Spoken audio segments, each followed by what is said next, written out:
Hello, everybody. Welcome into Shout, a Buffalo football podcast. He is Ryan Talbot. I am Matt Parrino. And if you're tuning in right now, you probably were wondering where we were last night. Well, I didn't get done writing until about 1:30 in the morning. And we were talking back and forth about maybe doing a late night podcast. But it was something where with the events of the last 24 hours and everything going on around the Matt Araiza situation, I just felt like after the press conference with Sean, it would be good to maybe have 12 hours to digest things a little bit more, talk about it on this show today. And we'll also get into a little bit of what happened in the game yesterday and maybe some conversation about some of those final spots that are going to be filled here by Tuesday.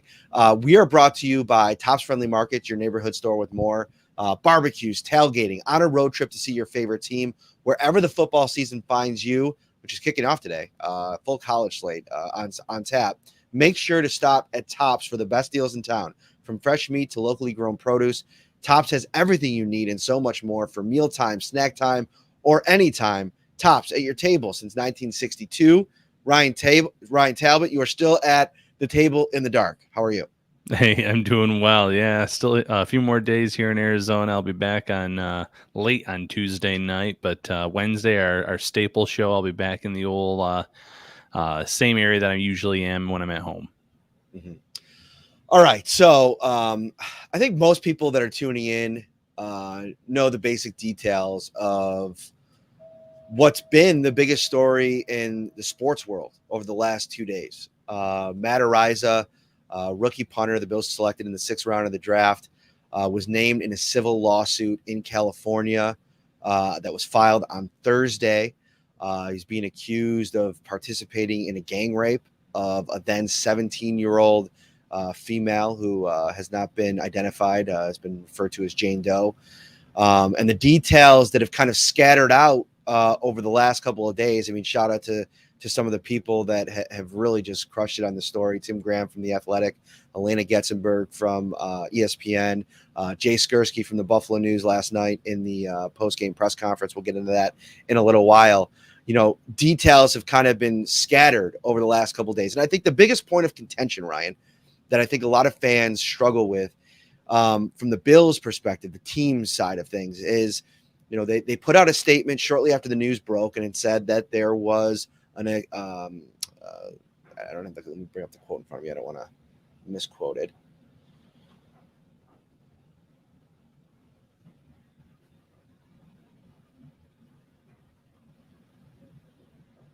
Thorough examination was the exact quote of the Matt Araiza situation. They weren't going to make more comments of the time.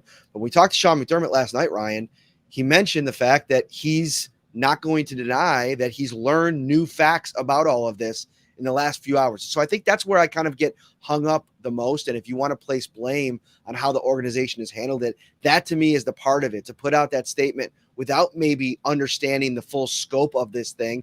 And again, it's very important to note these are accusations being placed at Matt Araiza's, on Matt Araiza, but they are very serious allegations. Yeah, extremely serious allegations. But I think you nailed it, Matt, in terms of where Sean McDermott's at, where this team is at, in the fact that they're learning things that they hadn't previously known. And I think that was pretty apparent even before that press conference, because something didn't add up with the fact that they had Matt Hawk on this roster up until early this week, and then they decided to cut him, name Araiza as their starter. If they had known all the facts, or if there wasn't anything new that they had known, why wouldn't you have kept Hawk in the conversation, at least going forward, knowing that this could come out any day now? So it's definitely a matter of, it seems like at least Sean McDermott and maybe that front office being blindsided a little bit by some of this new information that has come out in the last 24 to 48 hours. I put up a story. I spent a lot of time with it after the press conference last night to make sure, when you're writing something like that, you want it to be done properly and to put everything in its proper context. And so you could kind of go back and watch the press conference with Sean, the obvious emotions that he was grappling with. And I just did Nate Geary's show a little while ago, and you could tell yesterday that there was a different emotional state for Sean. I mean, he's always very business oriented, right? Like he's a tough football coach.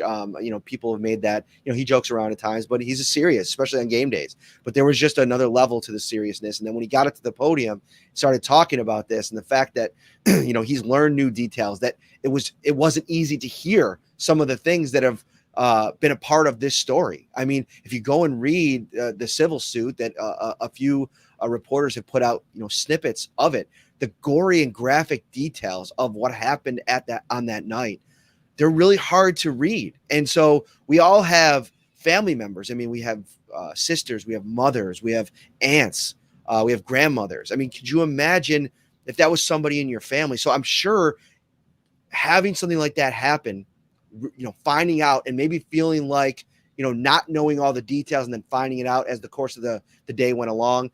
The Bills didn't play Matt Araiza yesterday. He did make his way to the stadium. It's going to be interesting to see where this goes from here because the story's not going away, Ryan. Right now, sitting here right now at 12:38 on Saturday, the Bills are set to practice later today. Sean McDermott will speak to the media again. If he's still on the roster at 4 o'clock, these questions are going to keep coming. Yeah, I mean, that's exactly right. Your roster's kind of locked at a certain point for preseason games. So I understood maybe why that move couldn't be made yesterday or something like that. I think there were hints and clues, man. And again, this is just my opinion. I'm not reporting that this is going to happen or isn't going to happen. But the fact that he wasn't wearing any team-issued gear when he got off that third bus, he was wearing street clothes. The fact that there was no number up in the locker between Reed Ferguson and Tyler Bass, those are all little hints, at least in my opinion, that the Bills realistically know this is not going away. They know that they have a decision that needs to be made and probably made here pretty soon. It's just one of those scenarios. I don't know. I can't envision them keeping him on the roster. Now, again, they said they did an investigation.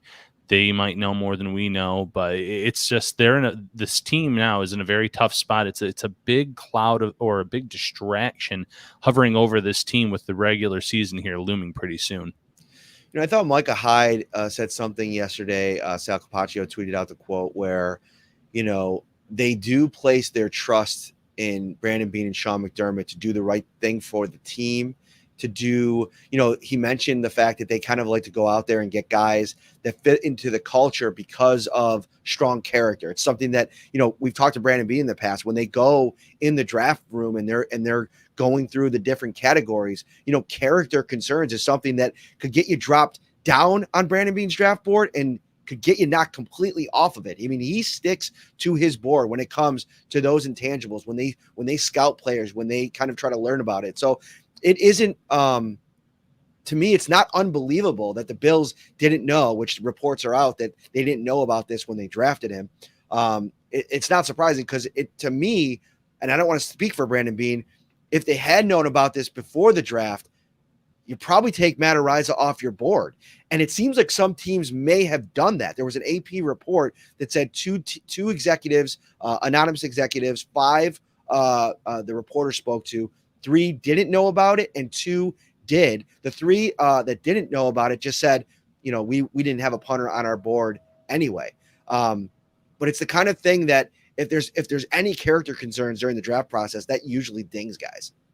Yeah, exactly. And I was also watching a clip yesterday from Pat McAfee's show, and he wasn't reporting that the Ravens knew, but he pointed out the fact that when the Ravens took a punter in the draft, one of the executives in the front office said something like, we're very careful with the players that we choose. We do our due diligence and all of the prospects, almost like hinting at the fact that why they did not go the Araiza route. And looking back on it, the fact that Araiza came into this draft is by far the most hyped up punter in the draft class, and he fell to the 6th round, and he was not the first specialist taken off the board.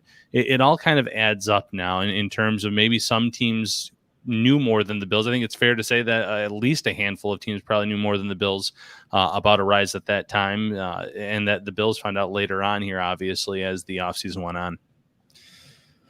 We're going to track this, obviously, in the coming days and weeks. It'll be interesting to see if we get to the following week, the week of the Rams game, and he's still on the roster.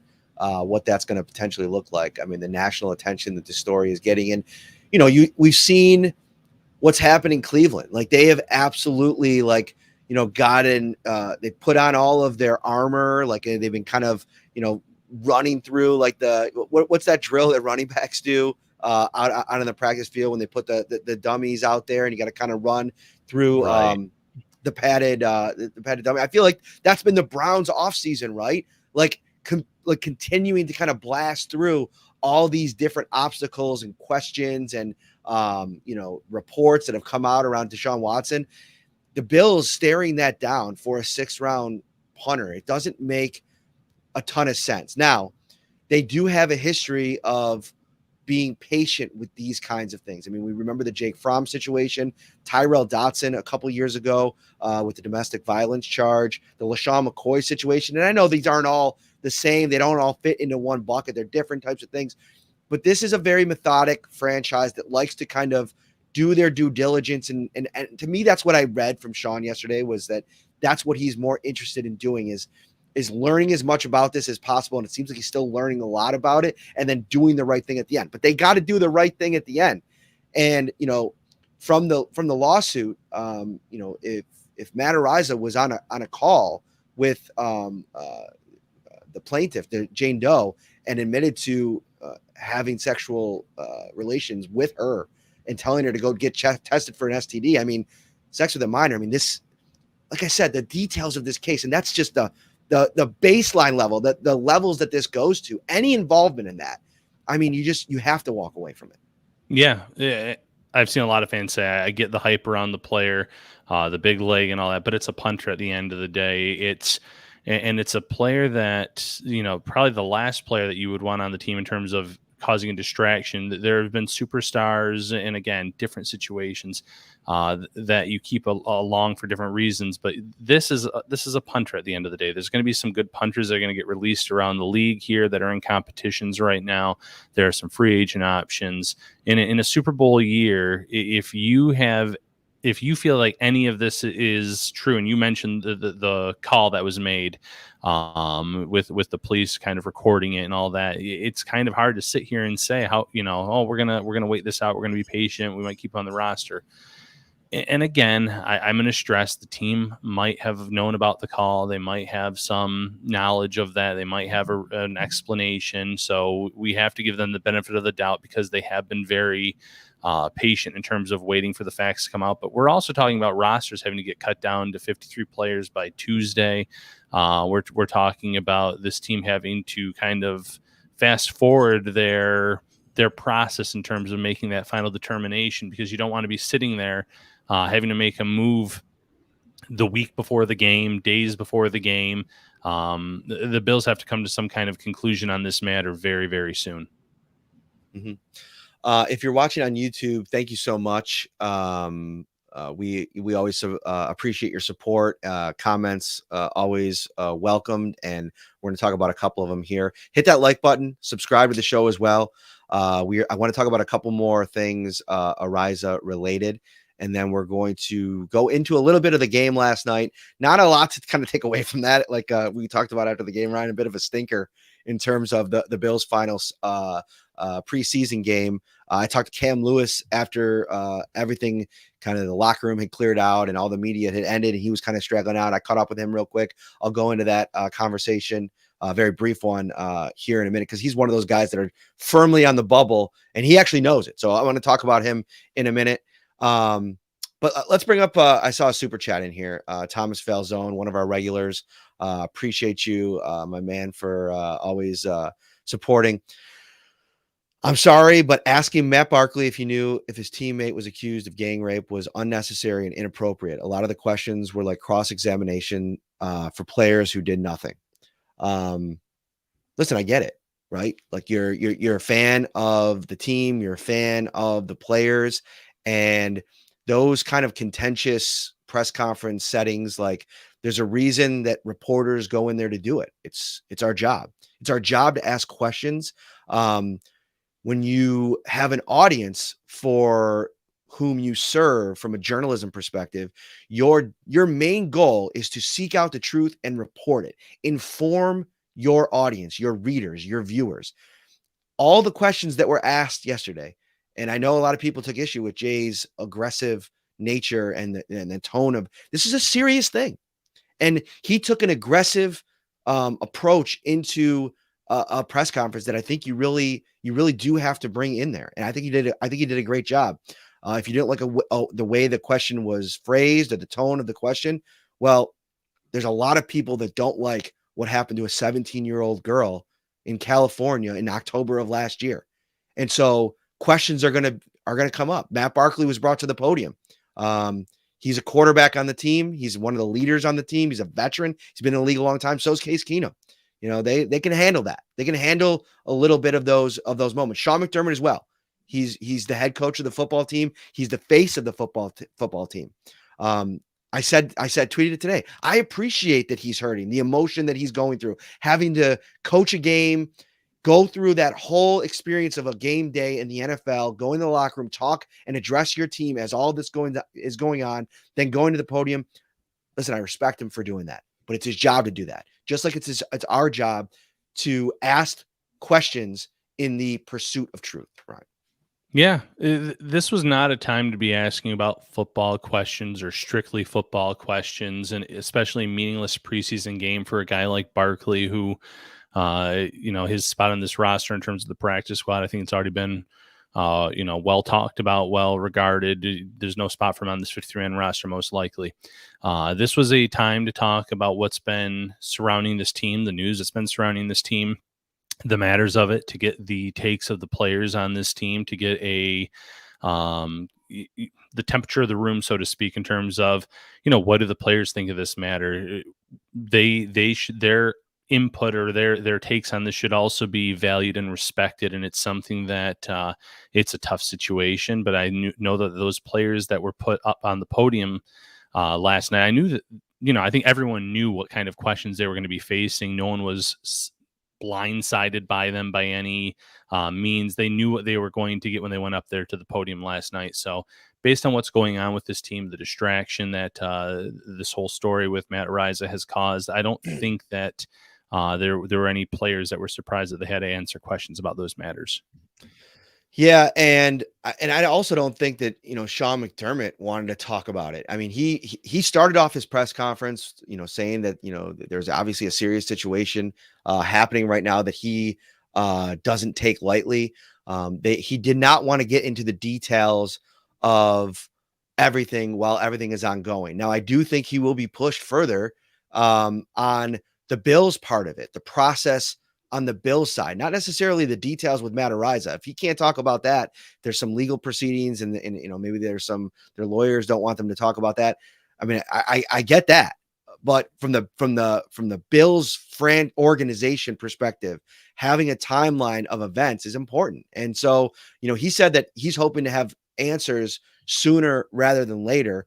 He was asked by Jay at one point if he had anything to say about the game.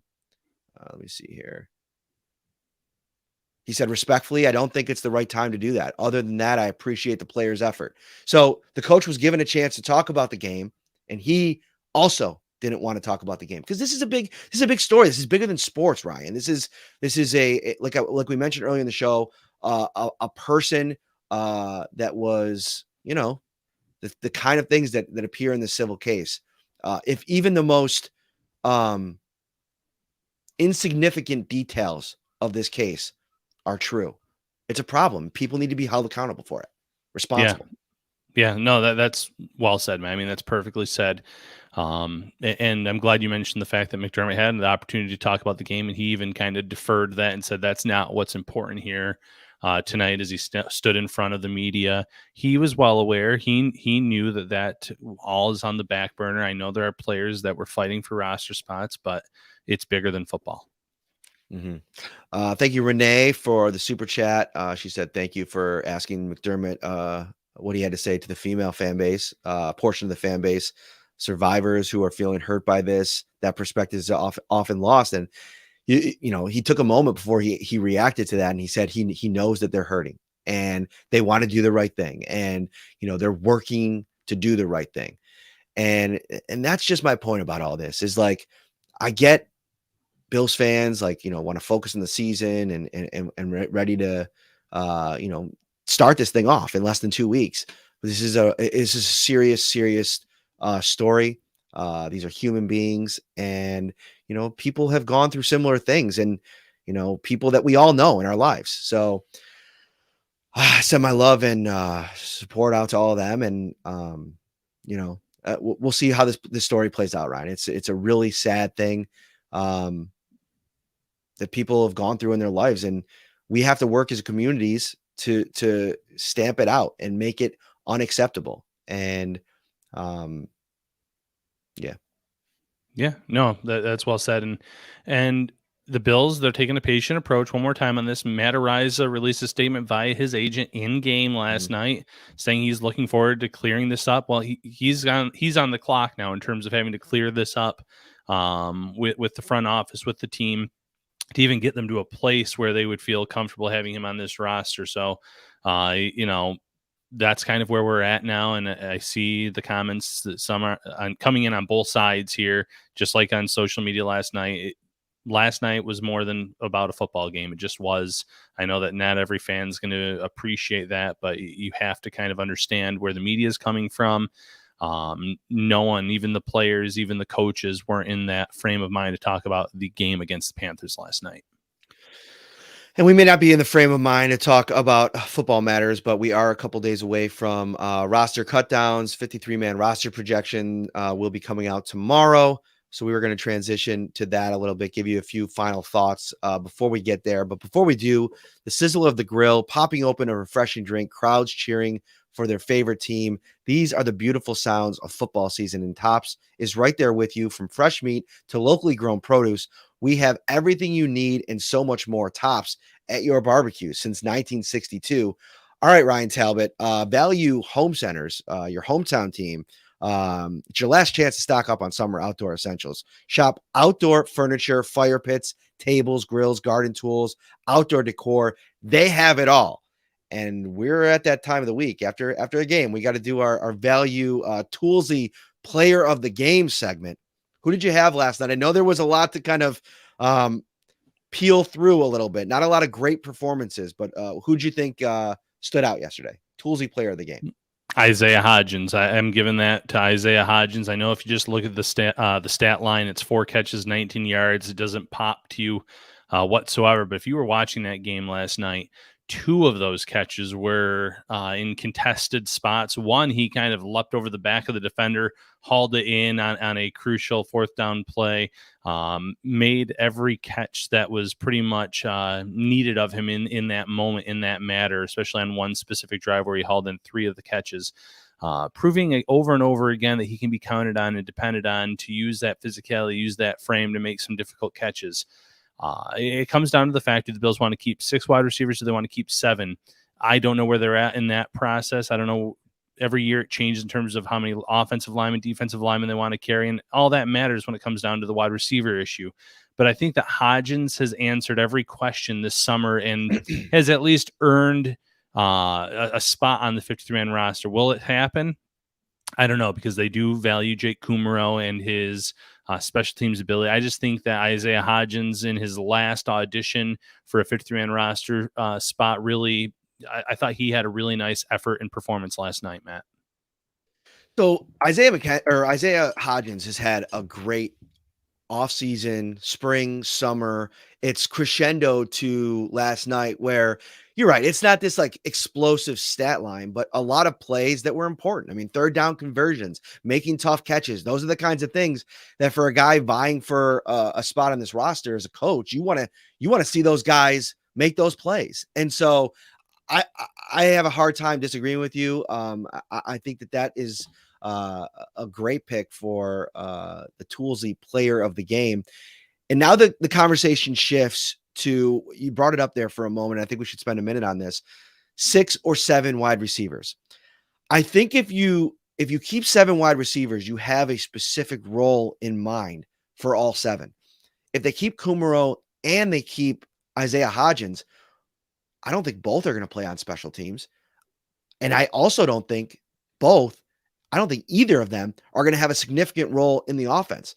So from that perspective, with the numbers game that you got to play around the rest of the roster, I just don't see the Bills able to keep 7 receivers. It's a luxury that A, I don't think they necessarily need, and B, it's not one that it's going to affect game day enough to make that decision. So I think the Bills are going to end up keeping six wide receivers. I have been back at the end of the day, though, I do think the Bills keep Jay Kumaro. I think that the special teams ability and his physicality in the run game is going to separate him from Hodgins. The snaps that Kumaro has gotten over the last few years, where have they been? Mostly in run situations, right? They'll put him out there on the boundary and they'll ask him to be a run blocker. That's not the strength of Isaiah Hodgins' game. I've watched him a little bit closer throughout the summer, and it's somewhere where I think that he's developing, but I don't know if the development has been enough in that spot and on special teams to pass over Jake Kumaro. I think they take their chances and try to get Hodgins back on the practice squad. And that's a realistic situation as well. And, Hodgins had some special team snaps and opportunities throughout the preseason. That's just another factor that the team has to evaluate here by Tuesday. And I could see it just being a flip of the coin in terms of that decision. I'm interested to see which route they go, Matt. A person that was in the mix for my player of the game, he didn't play a ton. I was really impressed with Terrell Bernard. It was one sequence in particular where you really saw the rookie linebacker flash his speed a little bit. I think I tweeted it out that I was like, all right, Terrell Bernard knows where the hit stick is, and he used it. It was the first play. I think he had a bad read or may have missed a tackle, but he responded, or maybe he got beat in coverage, a little bit lost in coverage. That was the play. The next play, he diagnosed the run perfectly. He absolutely disrupted the play, erupted through the line, made a good tackle for a loss. And then a few plays later, just put an absolute smash stick hit on a ball carrier. And I was impressed with Bernard. And listen, we know the health issues at times for Tremaine Edmonds and Matt Milano over the years, more so Matt Milano. So if they're out for any amount of time without a proven veteran like AJ Klein, there could be a situation where, from a versatility perspective, I know they're like Tyrell Dotson, that Bernard sees the field. And I think that the big picture of his summer, it's been a lot to like. Oh, yeah. Bernard was great last night. You mentioned the play where he looked like he was shot out of a cannon on that delayed blitz, got into the backfield, disrupted a play there. He had another big hit shortly thereafter on a reception. I like what he brings from the physicality standpoint. We already talked about the athleticism throughout the summer that he has, very similar athletic numbers to what Matt Milano had coming out when he came into the league. So there's a lot to like there. Playing time will be limited on defense just because, as we've mentioned, it's a two-man show with Edmonds and Milano. If an injury occurs, though, some chances might be given his way. Dodson, I think, is ahead of him on the pecking order, but that doesn't mean that you can't get him out there a little bit if an injury were to take place. But I also think that you can have some sub packages for him, Matt, where you can utilize him as a blitzer on certain downs and distances. You can utilize him maybe in a big nickel type role because he does have that speed. He is a former type of like safety type numbers. There's a lot of different ways I think the Bills can use Burnett, and I'm sure that they had that in mind when they drafted him in the third round of this year's draft. You don't just draft a linebacker and say, well, he's going to be good depth for a few years, and then we'll see what he's at. When you take someone on day 2 of the draft, I think you in your mind say, okay, he might not be a starter as a rookie, but here's how we can utilize him out of the gate. We can use him on special teams. There's a lot of good things that we can do. I want to get into Cam Lewis, but before we do, let's talk to tight ends because it's going to be a photo finish here. I mean, OJ Howard on the field, I think it was in the fourth quarter yesterday. Of course, we were starting to prep for writing post game. Not a great sign for the veteran tight end. And I think Quinton Morris has come on super strong in the last couple of weeks. And one thing that I think really stands out for Quinton Morris for me is the versatility that he brings. You saw him line up at times yesterday as a fullback. Reggie Gilliam wasn't playing, so he kind of slots into that kind of role, right? He could play some tight end, he could play some fullback. He led all offensive players in special team snaps yesterday. 14 special team snaps. Blackshear had 9. Isaiah Hodgins had 9, and Neil Pau had 8. Let me see, where did Kumaro had 3, but I think they know what they have in that. I think Quinton Morris has done a really good job for himself. And I think where I'm at, listen, I could see a world where they cut OJ Howard and just say, listen, we called some teams. We weren't interested. We're ready to move on. Couldn't make a trade. We're going to eat the $3 million over the next 2 seasons and move on. I could see it happening. I don't think it's likely though. I think it's more of a situation where you can make a few moves around the roster. Andre Smith is going to be on the suspension list. He's not going to count against the list. Maybe you go with 5 linebackers. Maybe you go with a situation where you only go not 8 or 9 offensive linemen. There could be a situation where they go 10 offensive line, Ryan. I'm starting to think about that potentially too. That kind of muddies up the waters a little bit. But I think definitively, wherever you try to keep a spot, really, you could probably cut Matt Araiza. And if that's going to be the decision that you make, and then deal with the punter situation after the roster cut downs and kind of reevaluate things, move some pieces around. I know Joe Buscaglia suggested, which I thought was really smart, vested veteran release of Taiwan Jones, handshake deal, move some things around and get him back on the roster. There's a lot of different things you could do, but I think we're talking tight end right now. I have Quinton Morris ahead of OJ Howard, but I still think they're going to keep OJ Howard. I think they're going to keep 3 tight ends. And I think that's fair because of the money, if you release OJ Howard, that you would owe. The fact that I thought Howard had some nice run blocks last night. I'm going to give him a little bit of praise for some of the blocks that I saw him make in the game. He is not going to be a factor as a receiver this year if he is on this roster. He might catch a few touchdown passes here and there, but he's not someone that you're going to see a lot of 2 tight end sets and he's going to be utilized as a weapon. He doesn't have that athleticism anymore. It's night and day from where he was, Matt, as a rookie coming into this league and the expectations to where he is now. But I still think that he has a spot on this roster right now. Quinton Morris, you mentioned they lined him up as a fullback at times last night. He had 2 early struggles as a blocker. And mind you, one was against one of their starting defensive tackles on the Panthers, Derek Brown. And that's just a tall task if you're traditionally a tight end. You're being asked to kind of take on a player of that stature. As the night went on, though, Morris was making some great blocks. He had a great catch on that long drive for halftime that didn't result in any points, but he kind of got them in the mix for that 4th and 1 play. So he's made plays throughout the summer. He's shown that he can be a good blocker in the right situation. I think that the Bills do have a tougher decision here than maybe we envisioned going into this offseason. I think after they signed OJ Howard, it was almost like a foregone conclusion. It was going to be Knox and Howard. But now, because of Howard's play, because of the development of Quinton Morris, there's really a case to be made that maybe Morris should be kept as the number 2 tight end.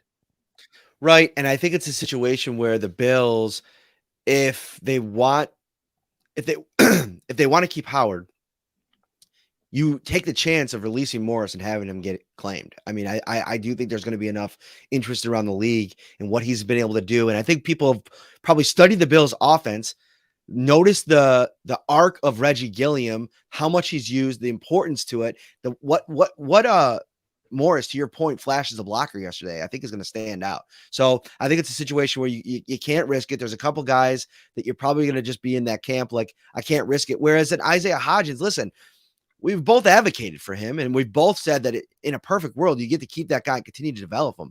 But if they end up losing him, you take another crack at it next year. You just traded for another 5th-round draft pick. You just drafted Khalil Shakir. You could do that every year.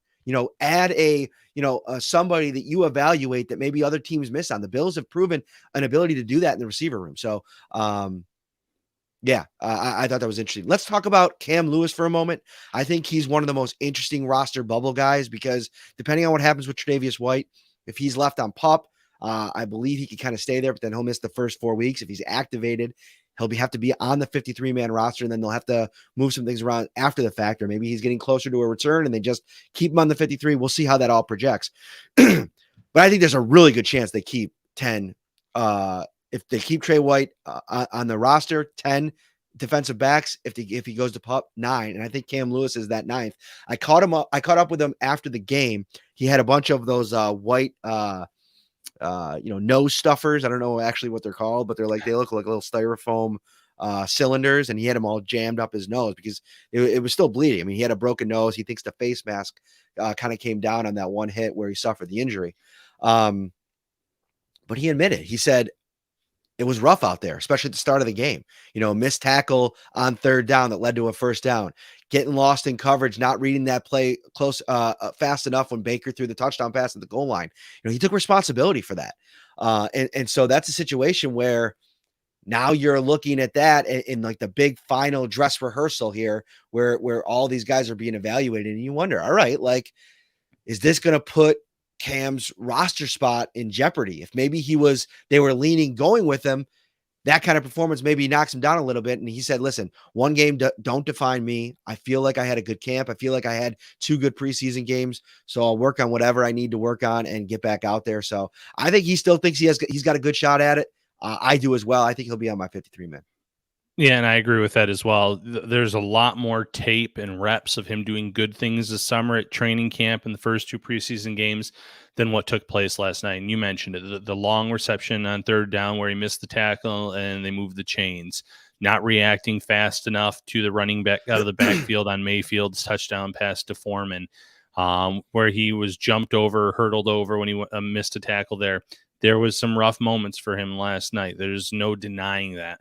But you can't just put this evaluation, this decision, all into one game, because we saw some really good things out of him against the Broncos, against the Colts, and like we said in the preseason, or in the training camp, I should say, there are multiple days where we noted him making some good plays, looking like he belonged out there when he was going against the top offense and things of that nature. So there's enough good tape out there for him in his favor. The versatility, the fact that he can play cornerback and safety helps his case.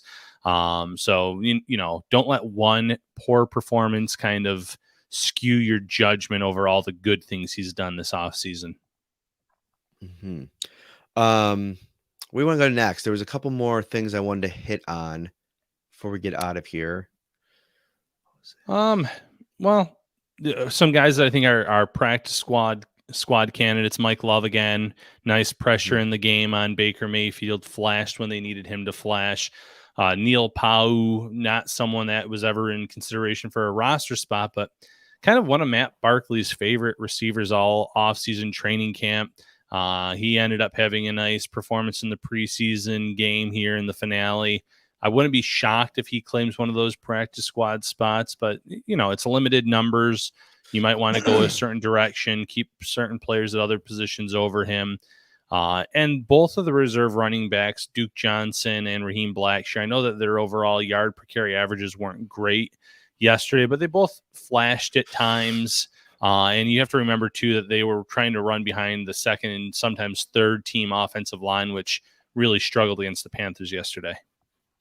Yeah, Jessica asked, is Cam's injury good enough to put him on IR? That's an interesting question. I don't think so. Broken nose, you could usually play through that, wear something even if you had to. But he sounded like he was eager to get back out there. I don't know how many days he'll miss. We'll have an update out of practice today. But thank you for the super chat. We appreciate that. Speaking of which, if you're watching on YouTube, thank you. On the Saturday college football kickoff day, we appreciate you spending some of your time with us. Hit that like button, subscribe to the channel as well. We really appreciate it. Bobby Hart played a lot of snaps last night. I think it was just out of sheer necessity. They needed somebody to play, not wanting to play any of the starters. Are you officially Bobby Hart is a lock? Very good chance, or where do you stand on Bobby Hart here in the final days here? Not a lock. I would still say good chance to claim that final roster spot on the offensive line. And I think they could keep 9 or 10 guys. So keep that in mind. I think that he could be the 9th or the 10th offensive lineman on this team. He had his moments early on in this game where he was really getting pushed around by Derek Brown and by some of these Panthers starting defensive linemen. He had rough moments, but it goes to the Cam Lewis argument. We saw some things from him at training camp, especially at guard, where he looked very good. We've seen some good film of him in the preseason as well. Last week's game, for example, against the Broncos. So, yeah, if he ever were to get into a lineup, it's going to be against starting linemen, and maybe you would see more of that issue. But I think that they like the depth that he brings. They like the fact that he was willing to give guard a shot, and he really took to it very well this offseason. He is still not someone I would ever want out there at tackle, which he did have to play a little bit yesterday against the Panthers. That'd be a worst case scenario, but I think that there is a role for him as a reserve guard on this team. Yeah, I never thought that was going to go well for any of those guys going up against the Panthers, who I think are going to have a formidable defense, a decent defense, probably better on that side of the ball than the offensive side. And you're going in there with all reserves playing alongside you. So I think, for Bobby Hart, who's had some really good, games, I thought he played really well against the Broncos last year when he was in there with the first team, I guess it was the second team, but with some of the starters in there, I thought he's been pretty solid. And I just think from a sheer numbers standpoint, you look at like who are the locks. If you take those 5 starters who we basically said Quessenberry and Brown, whatever it ends up working out there, there's your 6. Doyle's your 7. Mance is your 8 or 8. And then I think Hart and Van Roten probably, like if the Bills want to keep 10 offensive linemen, Van Roten to me would be the 10th, but I'd have Bobby Hart rated above Van Roten, even though he has that versatility to play inside. Mance can be your backup center. So I'm still toying with the idea of 10 offensive linemen. The Bills like having numbers there historically. Agreed. And Van Roten not really playing at all last night, I thought was interesting in terms of trying to determine his roster odds. So it's going to be an interesting decision on this front office. Do they go 9? Do they go 10? Is there someone that they're maybe hoping gets cut elsewhere and maybe they swap them out? Easier said than done, but Aaron Kromer does have a lot of experience with certain players in this league. So maybe someone that he's played with or coached, I should say, becomes available, and maybe the Bills go that route as well. But based on the players here, Hart, I think, has a good shot of being that 9th or 10th offensive tackle or offensive lineman, excuse me. Daniel Kolb on YouTube asks, has my Bobby Hart piece dropped yet? No, it's coming Monday morning, first thing, and it will be in our newsletter. And if you haven't subscribed to the newsletter yet, head over to syracuse.com/ I think it's, is it newsletters? I gotta look it up. Hang on. Syracuse.com / newsletters. You can sign up for it, and it'll come in season every Monday morning. So it'll have all the coverage from the last couple of days leading into the game, and then everything post game and the podcast and everything like that. I'll have my 53-man roster projection out tomorrow morning. So start your Sunday with that. What about you, Ryan? What do you got in the next couple of days here? Yeah, I'm going to have the tracker, Matt, for the cuts because I could see the Bills making some of those decisions here in the near future. They might not wait until Tuesday morning or afternoon to make those final decisions. So I'll have the tracker up live. Once we have that 53-man roster, we'll keep our eyes out for the practice squad candidates, something else that we'll have on the site. So I'll be doing my due diligence to keep those up to date as the news breaks on this final roster. All right. From your child's first birthday party to your holiday feast, Sunday football to backyard barbecues and every meal in between, Tops Friendly Markets is proud to have been at your table for the past 60 years and looks forward to 60 more. Tops at your table since 1962. Thank you, everybody, for joining us on this episode. We will be back. Next week's going to be a little bit funny. We'll have our Staples show on Wednesday. I'm putting together something maybe for Tuesday, but Ryan's traveling that day. So we'll have a reaction to the final 53-man roster. I'll probably have a special guest on for that. And then Wednesday, we'll be back with more discussion. So there you go. For Ryan Talbot, I'm Matt Parrino. See you next week.